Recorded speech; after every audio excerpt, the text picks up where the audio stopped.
Uma doação aqui no Brasil, ela pode salvar 8 vidas. Hoje o Rio Grande do Norte transplanta córnea, rins e medula óssea.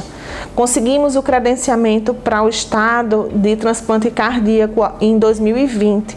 Contudo, foi no meio da pandemia e ficou inviável de se instituir um serviço, de iniciar um serviço de transplante no meio de uma pandemia. Então, estamos agora para o segundo semestre de organizar realmente e começar a iniciar os transplantes cardíacos no estado. A negativa aqui no nosso estado é muito alta. E aumentou mais ainda com a pandemia. Então, nós tínhamos pré-pandemia, a cada 10 pacientes doadores, só 3 eram doações efetivas, 30%.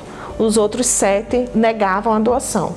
Bom, o impacto direto da pandemia ele foi assim, brutal, porque o transplante, necessariamente você tem que utilizar drogas imunossupressoras para o paciente não rejeitar o órgão.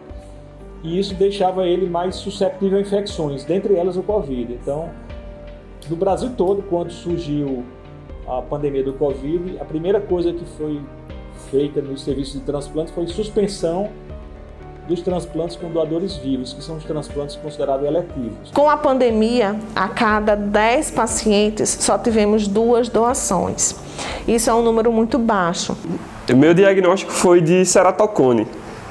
Basicamente é a doença que segue a pessoa conforme o tempo. Fui diagnosticado quando eu estava no ensino médio, mas só que ela não é uma doença tipo que degenera a sua visão de uma hora para outra, demora um determinado tempo, gradativamente. Em 2008 procurei um gastroenterologista e descobri que tinha uma hepatite C atuando numa estimativa de aproximadamente de 20 anos, que eu já estava num estado bastante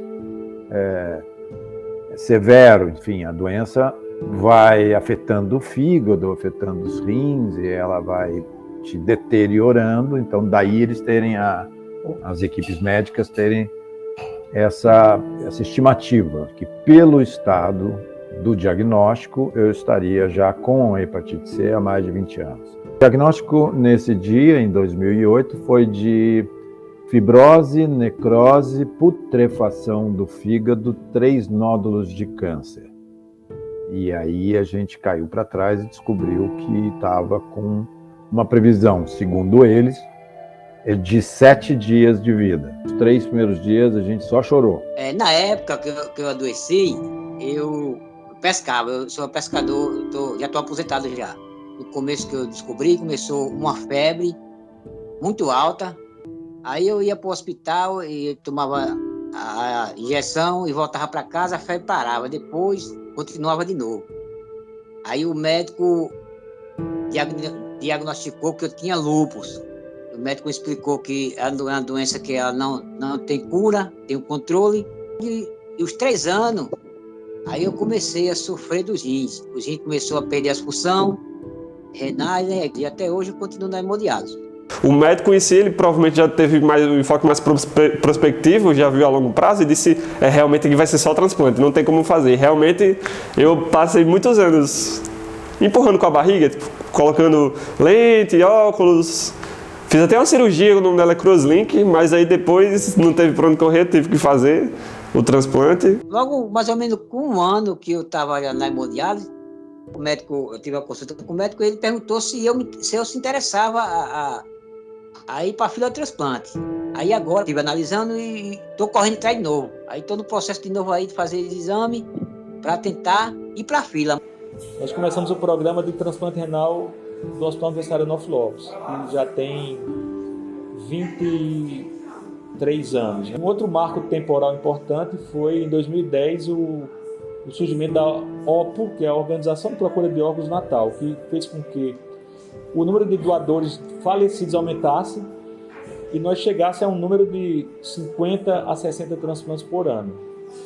Em 2018, nós tivemos uma solenidade aqui completando os 500 transplantes do UOL e continuamos no programa desde então. Quem pode ser um doador? É quem sofreu algum trauma grave no crânio cerebral, ou por um acidente automobilístico, ou por uma arma de fogo, ou por um AVC. Pacientes com comorbidades como câncer, neoplasias, infecções, cirurgias de grande porte que precisaram de receber sangue. Nenhum desses pacientes podem ser doador. Quanto tempo você ficou na fila de transplante, desde o momento que o médico falou assim, não, agora não tem mais jeito, tem que transplantar, até acontecer o transplante em si? O ideal, né, era que eu ficasse 1 ano, mas eu acabei ficando um pouco mais de 2 anos e alguma coisinha. Fiz o transplante há cerca de 1 ano, um pouco mais de 1 ano. Se eu não me engano, foi um pouco depois do carnaval, e depois do carnaval começou a pandemia também. Logicamente, com a pandemia, existiu uma redução do número de transplantes decorrente da falta ou da diminuição do número de doadores.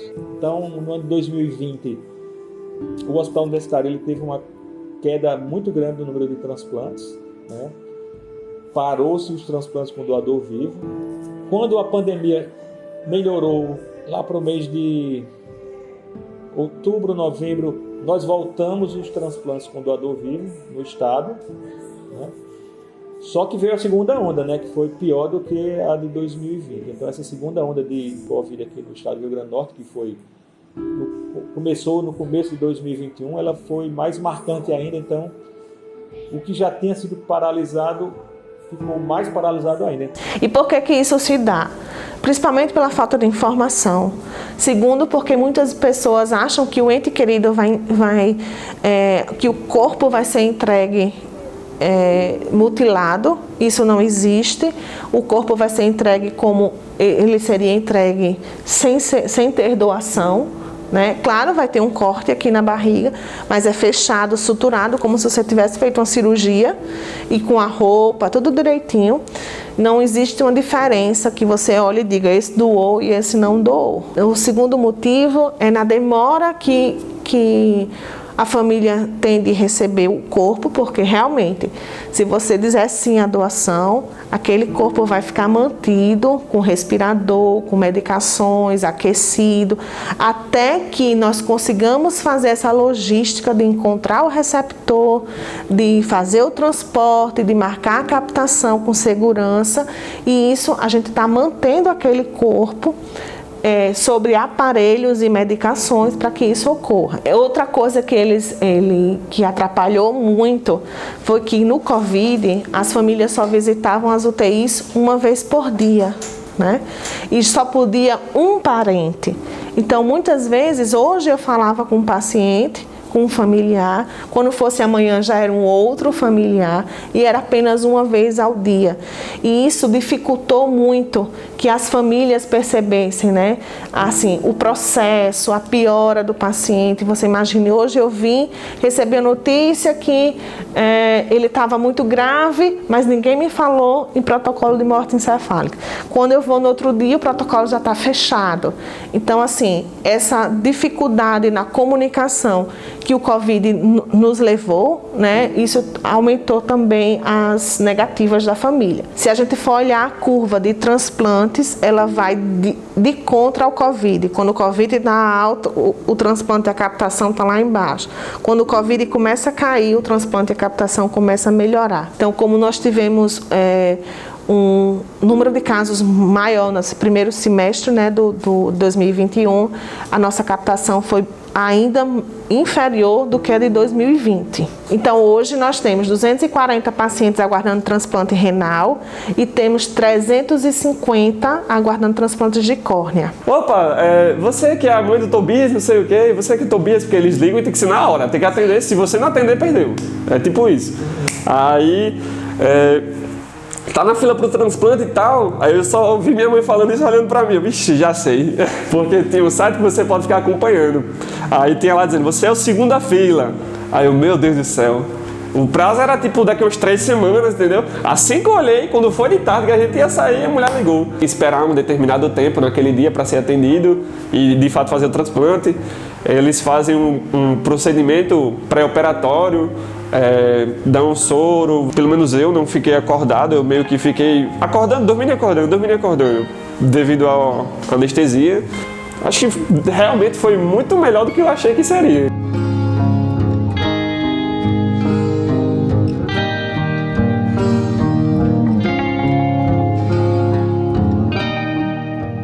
último coma que gerou o livro e que gerou as palestras, foi um coma em que houve aquele momento de passagem. Eles começaram a correr nos corredores comigo na maca, e nesse corre-corre, as últimas coisas que eu escutei foi: corre que ele está morrendo, corre que ele está morrendo, e eu desfaleci, apaguei. Quando voltei a ter alguma consciência, por um acaso era tudo escuro, eu estava deitado, não se escutava nada, não acontecia nada, e então eu me lembrei que tinha escutado dizer que eu estava morrendo e entendi que então eu estava morto. Então morri.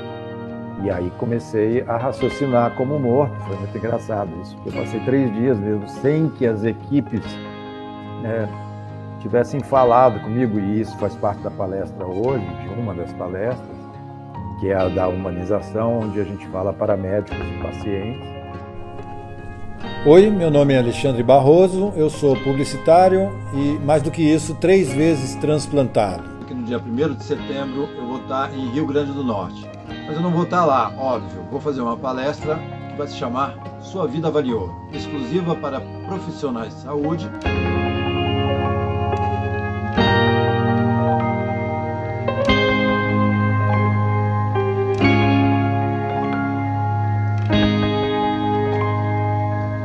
Ao longo desse tempo, venho reunindo pessoas em grupos e sou parceiro de vários grupos. Hoje eu estou ligado a mais ou menos 26 mil pessoas no Brasil. A grande colocação é, primeiro, acredite na espiritualidade, acredite que sua hora vai chegar, acredite na ciência e nos médicos, entregue-se absolutamente a todas as solicitações dos médicos, porque hoje o SUS, a probabilidade de dar certo, se você confiar e seguir os protocolos, enfim, o pedido médico, confie na sua equipe. O SUS é muito capacitado. O sistema brasileiro é o segundo maior sistema, se não é o segundo, é o terceiro maior sistema de transplantes do mundo. É o único do mundo gratuito e tem as equipes mais bem capacitadas do país, do mundo, atuando hoje para o Rio Grande do Norte, que aliás é uma referência de atendimento. Eu fui atendido aí, eu estive aí há 3 meses atrás e supostamente passei por uma situação que pareceu ser um Covid e eu precisei ser internado no Onofre, que é o Hospital Transplantador, e passei 10 dias sobre os cuidados com a central de transplantes, me ligando todo dia, então, enfim. E isso tudo não tem custo, não teve custo nenhum para mim. Então, é SUS, funciona muito bem, basta você buscar suas leis, basta você ter conhecimento disso. E eu volto a dizer, existe na internet tudo disponível, é do Ministério da Saúde, e as próprias centrais de transplantes, os hospitais transplantadores, basta falar com a assistente social, ela encaminha e qualquer um tem direito pelo SUS.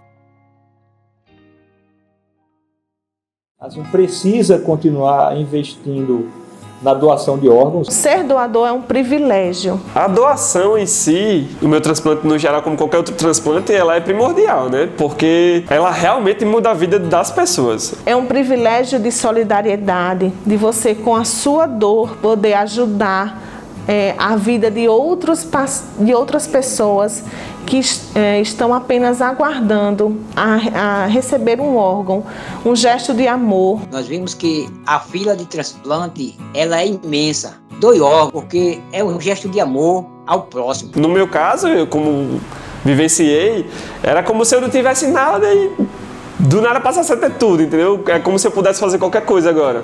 É necessário que as pessoas que tenham interesse em doar órgãos, assim, elas falem para a família.